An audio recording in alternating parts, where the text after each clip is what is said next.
নমস্কাৰ ছাৰ বাইদেউসকল, স্বাগতম জনাইছোঁ আপোনালোকক মোৰ ইউটিউব চেনেল অৰূপছ ব্লগলৈ।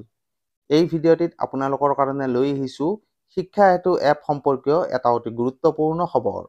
আৰু এই গুৰুত্বপূৰ্ণ খবৰটো হৈছে শিক্ষা হেতু এপ ত্ৰুটিমুক্ত নোহোৱালৈকে শিক্ষক শিক্ষাৰ্থীৰ উপস্থিতি লোৱা বন্ধ কৰিবলৈ দাবী সন্মিলিত শিক্ষক মঞ্চৰ। শিক্ষা হেতু এপৰ কথা কৈ থাকিলেও ওৰকে নপৰে। দুবাৰকৈ ৰাষ্ট্ৰীয় বঁটা লাভ কৰিছে শিক্ষা বিভাগে প্ৰযোজ্য কৰা এই এপটোৱে। কিন্তু এপটোৰ বিসংগতি শেষেই নহয়। ৰাজ্য চৰকাৰৰ বন্ধৰ তালিকাত ভাতৃ দ্বিতীয়া উপলক্ষে চৰকাৰী বন্ধৰ দিন আছিল। সেয়েহে আন চৰকাৰী কাৰ্যালয়ৰ দৰে শিক্ষানুষ্ঠানসমূহো বন্ধ আছিল। বিদ্যালয় বন্ধ থকাত স্বাভাৱিকতে শিক্ষক শিক্ষাৰ্থী অনুপস্থিত আছিল। কিন্তু আশ্চৰ্যকৰ বিষয়টো হৈছে বিদ্যালয় প্ৰধানসকললৈ শিক্ষা বিভাগৰ অধীনত থকা সমগ্ৰ শিক্ষা অভিযানৰ পৰা এক বাৰ্তা প্ৰেৰণ কৰা হ'ল।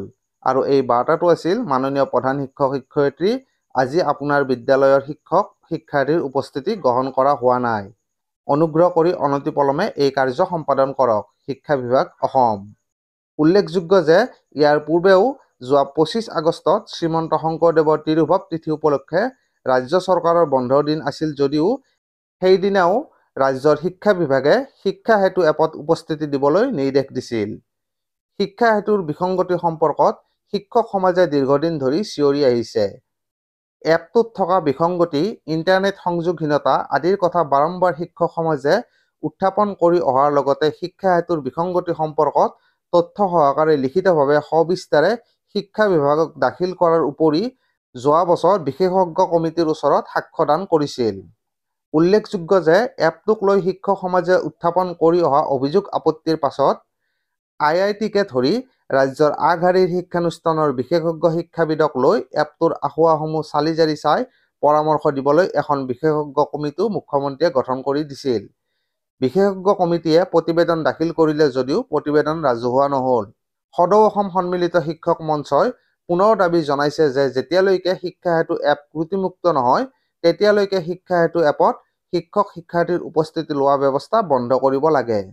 আৰু লগতে তেওঁলোকে এইটোও দাবী জনাইছে যে ৰাজহুৱা কৰিব লাগে মুখ্যমন্ত্ৰীয়ে গঠন কৰি দিয়া শিক্ষা হেতু এপৰ বিসংগতি নিৰাময়ৰ বাবে গঠন কৰি দিয়া 4জনীয়া বিশেষজ্ঞ কমিটিৰ প্ৰতিবেদন। অন্যথা এনেবোৰ ভুলৰ পুনৰাবৃত্তি হৈয়ে থাকিব বুলি এক প্ৰেছ বিবৃতিযোগে প্ৰতিক্ৰিয়া প্ৰকাশ কৰে সদৌ অসম সন্মিলিত শিক্ষক মঞ্চৰ মুখ্য সভাপতি ৰঞ্জিত বৰঠাকুৰ আৰু মুখ্য সম্পাদক উৎপল চক্ৰৱৰ্তীয়ে। তো ছাৰ বাইদেউসকল, নিশ্চয়কৈ এয়া শিক্ষক আৰু প্ৰতিখন বিদ্যালয়ৰ কাৰণে এটা অতি গুৰুত্বপূৰ্ণ খবৰ। আৰু আজিৰ এই ভিডিঅ'টিৰ জৰিয়তে মই আপোনালোকৰ মাজলৈ এই গুৰুত্বপূৰ্ণ খবৰটোৱে লৈ আহিলোঁ। তো আজিৰ ভিডিঅ'টিত এইখিনিয়েই। ধন্যবাদ।